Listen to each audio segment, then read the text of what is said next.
Kamusta mga kagala? Ako nga pala si Arvin Martinez, isang Pinay dito sa Poland.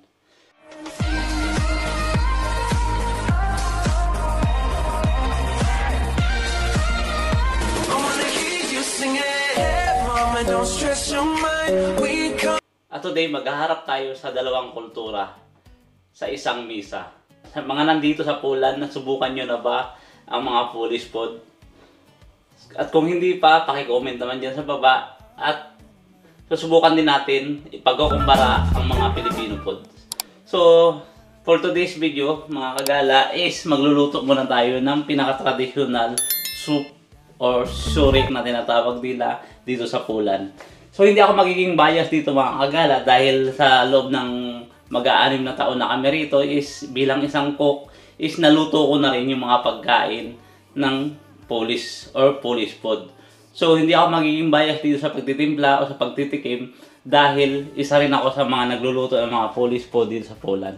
So, ngayong araw mga kagala, habang ginagawa natin tong content na to is magluluto muna ako ng isa sa pinakamangunahing traditional soup nila sa Poland, isang shurik.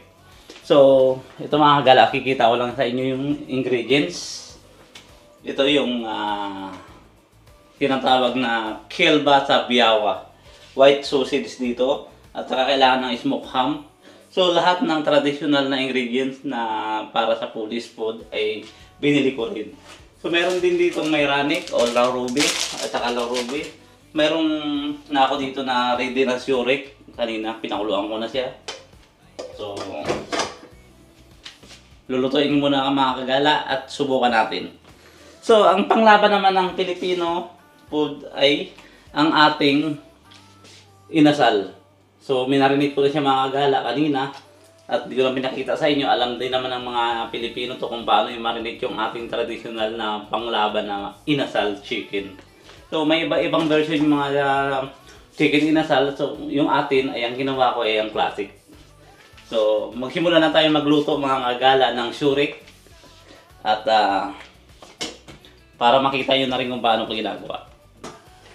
So, maglalagay lang tayo mga kagala ng mantika at ating isasangkot sa ang mga ingredients ng Polish food. Ito ang tinatawag na shurik. Unahin natin ang onion. Pero sa pagkakataong ito mga kagala, magbabago tayo ng version. Unahin natin itong taba ng bacon kasi yan ang bibigay lasa.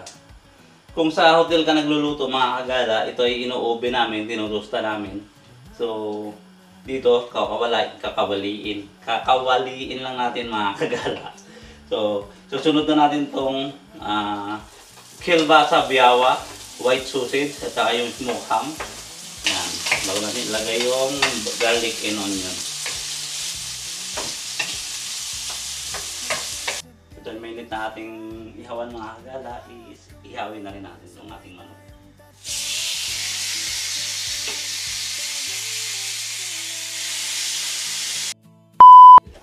Ayun na nga mga kagala, tapos na nating lutuin ang shurik ng Poland. Dito pala sa shurik mga kagala is meron tong siniserve ng may itlog. Or sometimes yung egg naka-shredded or nakaganto lang. So dahil atin yan, ganyan na lang. So ngayon naman mga kagala, tapos na rin ang ating inasal chicken. Wala lang tayong chicken oil or sweetie kasi wala tayong sweetie oil. Yun lang kulang natin. Pero sa timpla, parehong yan kung ano yung traditional natin. May sausawan tayo, chili, tuyo na may chili, tapos may wala yung tayong kalamansi, lemon. So, lemon mansi, chili. So, hindi mawawala ang kamatis sa pagkain Pinoy. So, mga kagala, tikiman time na. Unahin natin itong shurik. Para hindi naman ako maging bias. Kasi pag natikman natin ito, masarap ito. So,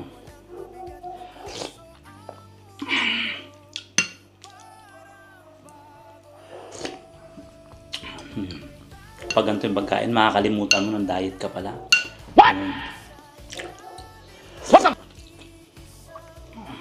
Sarap. Lalo pag kinama mo yung egg, mga kagala, yung boiled egg.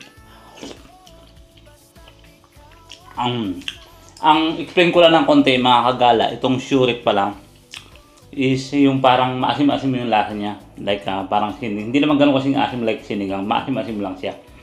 Kasi galing din yun sa fermented na parang natural yes na pinaalasa. Ito yung sauce, yung Shurick na tinatawag. So, kung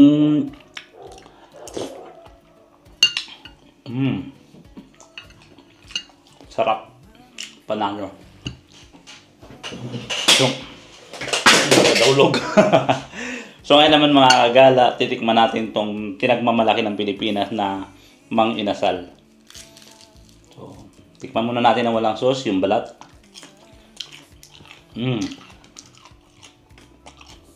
Masarap siya mga kagala. Pero kasi dahil sa marination natin na medyo maalat, maasim din yung inasal. So, medyo kailangan siya ng kanin. Kasi alam mo ang Filipino food, rice is life. So, kailangan mo rin siyang isaw-saw dito. May sili tayo dito, yung labuyo, pisain mo. Kasi lang, pag kumakain tayo ng mga Mang Inasal, dapat nakakamay lang tayo mga kagala. Sarap. Siyempre, sasaw-saw mo rin yung kamatis.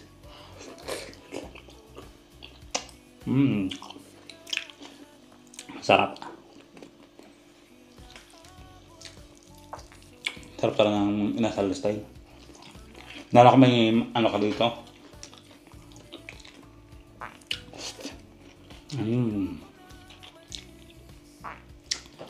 So ngayon mga kagala, natikman na natin ang pareho yung pagkain. So, unahin na natin tong Polish food. Ito yung Shurick. Napakaganda ng ano niya mga kagala, yung flavor, yung mga ingredients na ginamit dito. KitKat, ano bang gulo mo? Papaliwanag ako. Si KitKat mga kagala ng gugulo. Gustong kumain, ikakain lang yan. So, kung titingnan natin yung flavor ng Shurick, at saka yung sama ng pagmamahal ng pagluto ng isang cook, 9 or 9.9 over 10. Ganun siya kasarap mga kagala. So, kasi ang flavor niya mga kagala is nakabase doon sa mga special na flavor niya na yung pinagpatagal ng panahon yung pagpapaalsa ng parang natural fermented na yes para umasim. Tapos yung smoky flavor na nanggaling sa bacon at saka yung Shurick na yung kelva sa biyawa, yung white sausage nila. Napakasarap ng flavor nun mga kagala, kaya naghalo-halo siya rito, talagang napakasarap. So, ito naman mga kagala, itong explain ko lang ng konti, itong sa atin, alam niyo naman yung lasa ng mga inasal. Ang sarap talaga nito mga kagala pag may kanin. Hindi ko siya matatawaran mga kagala, parang 10 over 11 ang lasa niya mga kagala. Pero kung parehong patok, parehong gusto ko yung pagkaing Pulan at pagkaing Pinoy. So nagustuhan ko lang yung pagkaing Pinoy dahil nga feeling mo nakauwi ka na ng Pilipinas. Masarap pareho mga kagala.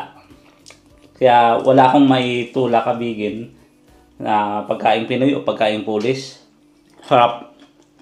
Sulit.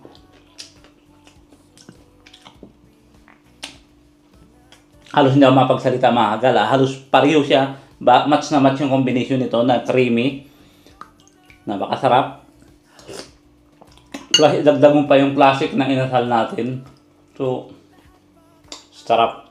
So, kung nagustuhan nyo itong video itong mga kagala, ay huwag kalimutang mag-subscribe at i-comment nyo pa kung ano yung mga gusto nyo i-content natin o anong pagkain pa sa Pulan. Like McDonald's or Jollibee sa Pilipinas, i-compare natin kung ano yung lasa. So hanggang sa muli, ito nga pala si Agin Martinez ang nagsasabi ng ang masarap na pagkain ay biyaya ng panahon.